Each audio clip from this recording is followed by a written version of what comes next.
Okey, selamat pagi diucapkan kepada semua pelajar baru perempuan yang memasuki alam persekolahan sekolah menengah. Okey, hari ini cikgu memperkenalkan diri, nama cikgu Henry. Cikgu akan mengajar subjek geografi bagi tingkatan 1. Alright, so kita akan menggunakan slide presentation sambil cikgu menerangkan topik secara teliti. Okey, sudah bersedia? Alright, hari ini cikgu akan menerangkan tajuk bab 1 iaitu arah. Okey, apa itu arah?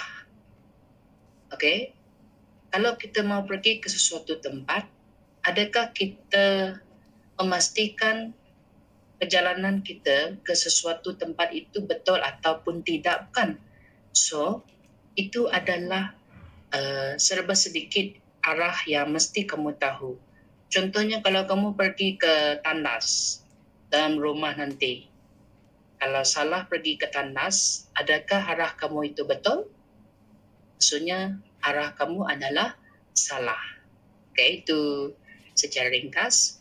Okey, maksud arah menurut buku teks, okey, cikgu menerangkan ini adalah berdasarkan buku teks. Okey, yang pertama, hala tuju sesuatu tempat dari satu tempat ke tempat yang lain. Okey, hala tuju. Kita mesti ada hala tuju bila kita keluar daripada rumah, contohnya daripada SNK Bandar ke McDonald ke, okey, lepas tu daripada rumah pergi ke Medan Jaya, itu contoh. Okey, di mana hala tuju untuk kita pergi ke sesuatu tempat itu adalah betul. Okey, arah terbagi kepada dua. Okey, ada dua jenis arah, iaitu arah mata angin utama dan arah mata angin perantaraan. Okey, apa itu arah mata angin utama? Okey, cikgu akan terangkan secara teliti berdasarkan gambar. Okey, gambar di sini cikgu tunjukkan, okey, ada 4 jenis arah mata angin utama yang mesti pelajar kuasai. Maksudnya kamu mesti hafal. Okey, pertama dia adalah arah utara. Kedua arah selatan, ketiga arah barat dan keempat arah timur. Okay, cuba lihat kiri kanan kamu sekarang. Kalau kiri kamu menunjukkan arah timur, manakala kanan kamu adalah menunjukkan arah barat. Di depan kamu adalah menunjukkan arah utara dan belakang kamu adalah arah selatan. Itu secara ringkas. Okey, gambaran mengenai arah mata angin utama. Okey, seterusnya kita fokuskan kepada arah mata angin perantaraan. Sebenarnya arah mata angin perantaraan ini adalah masih di dalam arah angin utama. Cuma membezakan dia lebih teliti. Kalau kamu lihat dalam gambar yang cikgu present sekarang, kalau arah mata angin utama tadi adalah utara, timur, selatan dan barat. Kalau mata angin perantaraan, dia berada di tengah-tengah. Okey, di antara dia adalah timur laut, yang berwarna biru. Okey, nombor 2 tenggara, ketiga barat daya dan yang keempat barat laut. Okay, semua arah mata angin perantaraan ini dia di antara arah mata angin utama. So keseluruhan arah mata angin dia ada 8 jenis. Kau mesti hafal. Okay, setiap 8 jenis itu adalah wajib pelajar Form 1 kuasai. Sebab selalu akan ditanya dalam exam. So, itu adalah jenis arah yang kita belajar hari ini.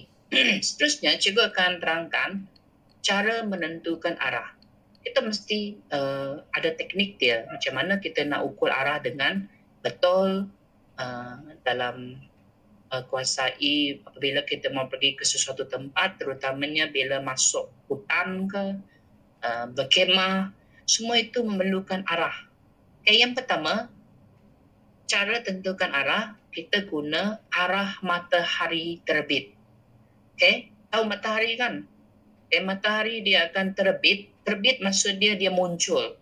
Dia baru muncul pada waktu pagi. Siapa yang tak pernah tengok matahari terbit pada waktu pagi esok, cuba cek. Di mana arah matahari muncul pada waktu pagi. So, itu automatik akan menjadi timur. Lepas tu cara menentukan arah yang kedua menggunakan kompas. Ini gambar yang cikgu letak di depan ni adalah gambar kompas. Kompas ini yang akan kita guna menentukan arah. Selalunya bila masuk hutan ke, dia memang wajib ada supaya tidak sesat. Okay, next. Bagaimana cara menentukan arah matahari tadi menggunakan matahari? Di sini cikgu ada letak gambar. Gambar seorang budak di mana dia membuat demonstrasi di mana menentukan arah menggunakan matahari. Seperti yang cikgu cakap tadi, bila pada waktu pagi, matahari dia terbit arah timur. Dan nampak pakatan T di sana, T adalah menunjukkan timur di depan pelajar itu, manakala automatik dia punya lawan di belakang dia akan menjadi arah barat. Itu basic. Pertama sekali kamu berdiri menghadap matahari, cari matahari esok pagi, cikgu nak kamu buat demonstrasi sendiri. Di mana timur dan di mana barat. Kalau bayang-bayang di belakang, automatik itu menjadi arah barat. Lepas tu, kamu buka tangan. Tangan kamu mesti buka besar-besar. Arah kiri tangan kamu, kiri, dia akan menunjukkan automatik utara. Utara. So, kalau tangan kanan kamu akan automatik menjadi arah selatan. So, itu basic menggunakan matahari. Kalau kita masuk hutan, mana ada line internet kan? Tak ada line telefon untuk kita Google Maps ke ataupun Waze. So, kita akan automatically pengetahuan untuk mengukur arah menggunakan matahari ini akan keluar. So, cikgu nak kamu esok buat demonstrasi sendiri bagaimana mengukur menggunakan matahari. Guna 4 arah mata angin utama pun sudah cukup. Kalau sudah tahu 4 arah mata angin itu, automatik 4 arah mata angin perantaraan itu kamu akan faham. Seterusnya, kita menggunakan kompas. Gambar ni, cikgu harap dia boleh terang bila kamu nampak di slide. Pertama, kita menggunakan kompas magnetik. Kompas yang cikgu tunjukkan gambar tadi. Yang ni sebenarnya kalau jual di kedai, dia lebih kurang RM6, RM7. Lebih kurang macam tu harga dia. Pastikan dia berfungsi. Maksudnya bila kamu bergerak berjalan, dia punya penunjuk kompas itu dia tidak dia bergerak. Maksudnya dia bergerak menunjukkan arah N. Selalunya N dalam kompas adalah menunjukkan north. North adalah utara dalam bahasa Inggeris dia. Kompas tu dia guna simbol English. Yang pertama, bila kamu menggunakan kompas, kamu mesti berdiri menghadap objek. Ini pun boleh buat demonstrasi di bilik kamu nanti. Kamu buat satu pukul arah menggunakan kompas. Kalau ada kompas, kamu menghadap objek. Contohnya kamu berdiri menghadap cermin. Lepas tu yang kedua, letakkan kompas pada permukaan yang rata. Kalau tak dapat letak di meja, kamu letak di tangan kamu pun boleh, asalkan dia rata. Sebab kamu ingin menentukan arah, contoh tadi kamu punya tingkap. So lepas itu, pastikan kompas kamu tidak dekat dengan objek besi. Sebab kalau dia berada dekat dengan besi, dia akan menarik magnet tersebut. Lepas tu, bila kamu sudah selesa berada di kawasan ataupun tempat yang kamu berdiri tadi, kamu orientasikan kompas tersebut. Kalau arah dia menunjukkan N, bahawa objek kamu itu adalah utara. Kalau S, dia adalah selatan. Kalau W, west adalah barat. Manakala east adalah timur. So kompas ni dia semua menggunakan bahasa English. Okay, kamu translate dia dulu baru kamu boleh cari.